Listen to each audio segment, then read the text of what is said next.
ഈശോ മിശിഹായ്ക്ക് സ്തുതിയായിരിക്കട്ടെ. പ്രിയ സഹോദരങ്ങളെ, മാലാഖമാരുടെ രാജ്ഞിയായ പരിശുദ്ധ മറിയത്തോടുള്ള ഒരു പ്രത്യേക പ്രാർത്ഥനയുണ്ട്. നിങ്ങളിൽ എത്ര പേർക്ക് ഇത് അറിയാമെന്ന് എനിക്കറിയില്ല. എല്ലാ ദിവസവും കുടുംബങ്ങളിൽ നമ്മൾ ചൊല്ലേണ്ട ഒരു പ്രാർത്ഥനയാണിത്. പരിശുദ്ധ അമ്മയോട് പ്രത്യേകമാംവിധം സംരക്ഷണവും വഴികാട്ടലും അപേക്ഷിച്ചുകൊണ്ട് നടത്തുന്ന ഒരു പ്രാർത്ഥനയാണിത്.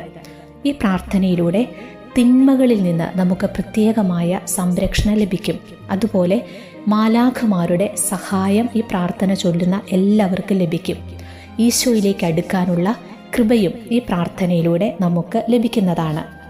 ഈ പ്രാർത്ഥനയുടെ ഉത്ഭവം ഇങ്ങനെയാണ്. 1863 വിശുദ്ധ ബർണാദിൻ്റെ സഭയിൽപ്പെട്ട ഒരു സിസ്റ്ററിന് നൽകിയ ദർശനത്തിൽ പരിശുദ്ധ അമ്മ ലോകത്തിൻ്റെ ഇപ്പോഴത്തെ അവസ്ഥ കാണിച്ചു കൊടുത്തുകൊണ്ട് പിശാചിനും അവൻ്റെ സൈന്യത്തിനുമെതിരായി യുദ്ധം ചെയ്യുവാൻ മാലാഖമാരെ അയക്കുവാൻ പ്രാർത്ഥിക്കേണ്ടതിൻ്റെ ആവശ്യകത വെളിപ്പെടുത്തി. പ്രാർത്ഥനയെന്ന ഒരേയൊരു കാര്യമാണ് നാം ഇതിനായി ചെയ്യേണ്ടത്. മാത്രവുമല്ല, ഒരു പ്രാർത്ഥന അവൾക്ക് മാതാവ് നൽകുകയും ചെയ്തു. ആ പ്രാർത്ഥനയാണ് മാലാഖമാരുടെ രാജ്ഞിയായ പരിശുദ്ധ മറിയത്തോടുള്ള സംരക്ഷണ പ്രാർത്ഥന എന്ന പേരിൽ അറിയപ്പെടുന്ന പ്രാർത്ഥന.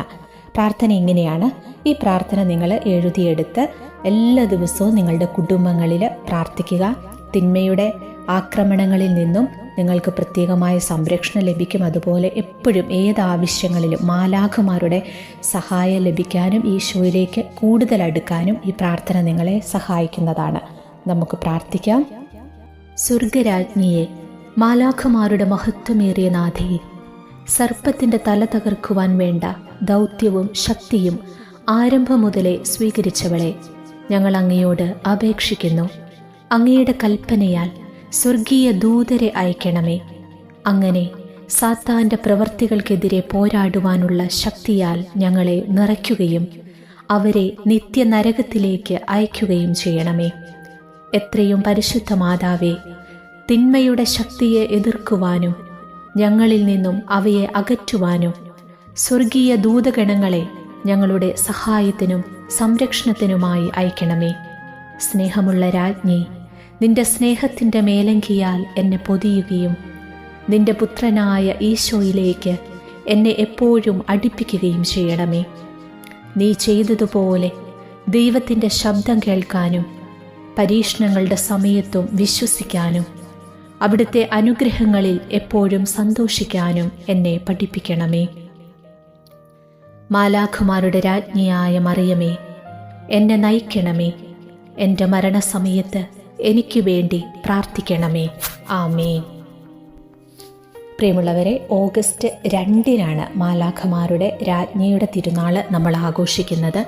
പരിശുദ്ധ കന്യകാമറിയത്തിൻ്റെ ജീവിതം മുഴുവനും മാലാഖമാരോട് വളരെയധികം ബന്ധപ്പെട്ട് കിടക്കുന്ന ഒന്നായിരുന്നു. മംഗളവാർത്ത, ഈശോയുടെ ജനനം, സ്വർഗാരോപണം, കിരീടധാരണം എന്നിവയിലെല്ലാം മാലാഖമാരുടെ ഒരു സാന്നിധ്യം നമുക്ക് ദർശിക്കാനായിട്ട് സാധിക്കും. മാലാഖമാരുടെ രാജ്ഞി എന്ന നാമം സ്വർഗരാജ്യത്തിൽ തൻ്റെ പുത്രൻ രാജാവും അവിടുന്ന് രാജ്ഞിയുമായതിനെ അനുസ്മരിപ്പിക്കുന്നു.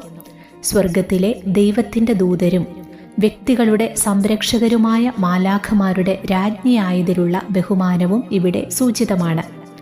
പരിശുദ്ധ മാതാവിൻ്റെ ലുത്തീനിയായിൽ നാം അവളെ മാലാഖമാരുടെ രാജ്ഞി എന്ന് വിളിച്ച് പ്രാർത്ഥിക്കുന്നു. 1954 ഒക്ടോബർ 11 പിയൂസ് മാർപ്പാപ്പ മാതാവിൻ്റെ രാജ്ഞീപദം അംഗീകരിച്ച് പ്രഖ്യാപിച്ചു. നമുക്കൊരു നിമിഷം പ്രാർത്ഥിക്കാം. സ്വർഗരാജ്ഞിയായ മാതാവേ, നവവൃന്ദ മാലാഖമാരോട് ചേർന്ന് ഞങ്ങൾ അങ്ങയെ സ്തുതിക്കുന്നു. അനുദിന ജീവിതത്തിൽ മാലാഖമാരുടെ സംരക്ഷണവും സഹായവും ഞങ്ങൾക്ക് ആവശ്യമാണെന്ന് ഞങ്ങൾ തിരിച്ചറിയുന്നു. അമ്മേ മാതാവേ, ഇന്നീ പ്രാർത്ഥന കേട്ടുകൊണ്ടിരുന്ന എല്ലാവർക്കും മാലാഖമാരുടെ പ്രത്യേകമായ സംരക്ഷണം ലഭിക്കുവാൻ അമ്മ പ്രാർത്ഥിക്കണമേ. ഞങ്ങളുടെ കാവൽ മാലാഖമാർ ദൈവത്തിൻ്റെ മുഖം എപ്പോഴും ദർശിച്ചുകൊണ്ടിരിക്കുന്നു എന്ന സത്യം മനസ്സിലാക്കി അവരെ സ്നേഹിക്കുവാനും അവരോടൊപ്പം ജീവിച്ചുകൊണ്ട് വിശുദ്ധിയിൽ മുന്നേറുവാനും ഞങ്ങളെ ഓരോരുത്തരെയും സഹായിക്കണമേ. മാലാഖമാരെ, മുഖ്യദൂതന്മാരെ, ഞങ്ങൾക്ക് വേണ്ട സംരക്ഷണം നൽകണമേ. ഓ മാലാഖമാരുടെ രാജ്ഞി, മാലാഖമാരോട് ചേർന്ന് ഞങ്ങളുടെ അടുക്കലേക്ക് വരണമേ. ആമേൻ.